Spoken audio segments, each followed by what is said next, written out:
हमने अपने जीवन की सबसे पहली कथा शिव पुराण की कही।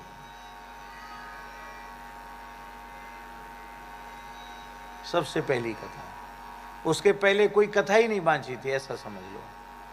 एक भगत आ गया, हमारे पहाड़ी बाबा महाराज का, दिल्ली का एक भगत था, पप्पू वैश्य थे, नाम तो शायद हरीश नाम था, हरीश गुप्ता।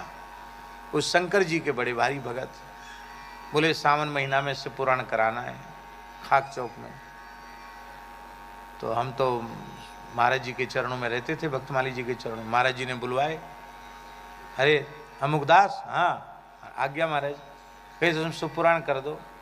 और उनके महाराज जी हमने पढ़ा नहीं, हम कैसे करेंगे। अरे तुम विद्यार्थियों को पढ़ाते हो, व्याकरण क्या है, संस्कृत का ही तो है, कह दो। तो हमने कही आपकी आज्ञा है तो हम करेंगे, लेकिन हमको पहले पढ़ना पड़ेगा।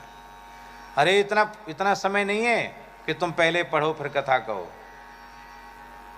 पाठ करते करते पढ़ लेना और शाम को, दिन में पाठ कर लिया करो, शाम को सुना दिया करो। महाराज जी के आदेश तो ऐसे होते थे जैसे सुप्रीम कोर्ट का निर्णय है, उसमें फिर कोई दूसरा बोल नहीं सकता था।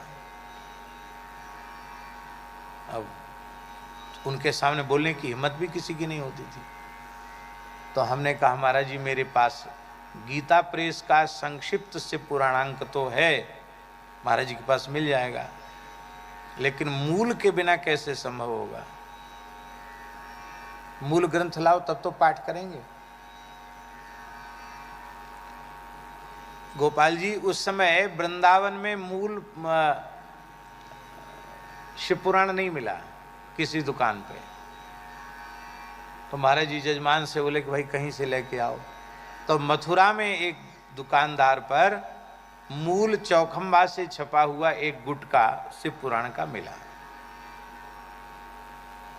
अब उसी से हमको कथा कहनी, गुटका से। तो सवेरे हम अर्थानुसंधान पूर्वक पाठ करें, पाठ करके श्लोकों में चिन्ह लगाएं कि इनको बोलना है शाम को। बहुत श्रम हुआ,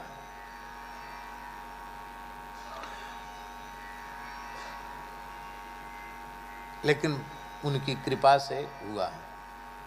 तो कहने का आशय यह है, मान लो हम पाठ न करते, मूल पारायण न करते और खाली शिव पुराणांक गीता प्रेस का सामने रख के थोड़ी बहुत चर्चा सुना देते, तो क्या ग्रंथ के साथ न्याय होता?